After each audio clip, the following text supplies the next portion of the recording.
एक और बड़ी अपडेट सामने आ रही है। हरियाणा विधानसभा सत्र का आज तीसरा दिन है और तीसरे दिन की कार्यवाही में महत्वपूर्ण बिल सदन में पेश किए जाएंगे। न सिर्फ इतना बल्कि विपक्ष के 2 ध्यानाकर्षण प्रस्ताव पर चर्चा होगी। डीएपी खाद की कमी और डेंगू के प्रकोप पर चर्चा हंगामेदार हो सकती है। आज की सदन की कार्यवाही, कल विधानसभा सत्र का आखिरी दिन है। हंगामेदार रहने के आसार जताए जा रहे हैं सदन की कार्यवाही के। और जैसा कि हमारे सहयोगी अंकित भी बता रहे थे हमें कि कैग रिपोर्ट पर भी बातचीत हो सकती है। विधानसभा सत्र का आज तीसरा दिन है। आज कई महत्वपूर्ण बिल सदन में पेश किए जाएंगे। विपक्ष के 2 ध्यानाकर्षण प्रस्ताव पर चर्चा होगी। डीएपी खाद की कमी और डेंगू के प्रकोप पर बातचीत हंगामेदार रहने के आसार जताए जा रहे हैं सदन की कार्यवाही के।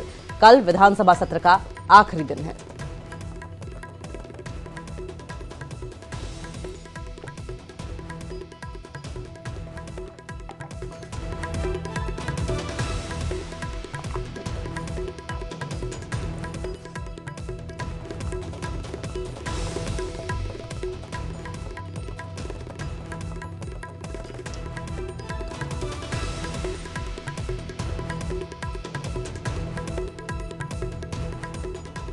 तो हरियाणा विधानसभा सत्र का आज तीसरा दिन है।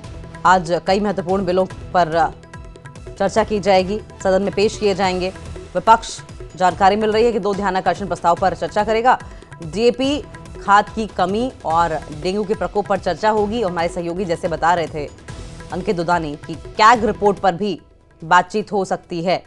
सीधा रुक कर लेंगे, अंकित हमारे साथ खुद जुड़ गए हैं। अंकित, आज विधानसभा सत्र के तीसरे दिन क्या कुछ हो सकता है?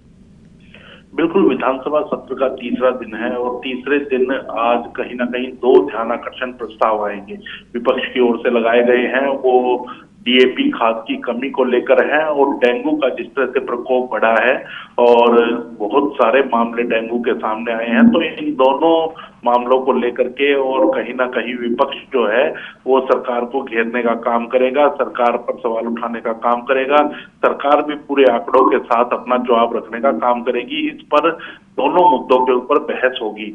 वहीं जो विधेयक है, सरकार पहले ही रख चुकी है विधेयक को सदन के पटल के ऊपर, आज वो भी पास होंगे। उनमें प्रमुख रूप से अगर बात की जाए तो जॉब गारंटी का जो विधेयक है, 1,20,000 जो एचकेआरएम के कर्मचारी हैं उनको लेकर के विधेयक लाया गया है, जिनको जॉब गारंटी दी गई है। तो एक वो विधेयक है, एक हरियाणा सिख गुरुद्वारा प्रबंधक कमेटी में संशोधन का विधेयक है, तो वो विधेयक आना है। ऐसे ही नगर निगम के विधेयक आने हैं, उनमें संशोधन होना है। तो ऐसे कुल मिलाकर के 6 से 7 विधेयक जो हैं वो सदन के अंदर आते हुए आ चुके हैं, लेकिन उनके ऊपर आज चर्चा होगी और चर्चा होने के बाद वो पास होते हुए नजर आएंगे। जी ठीक है, शुक्रिया अंकित आपका।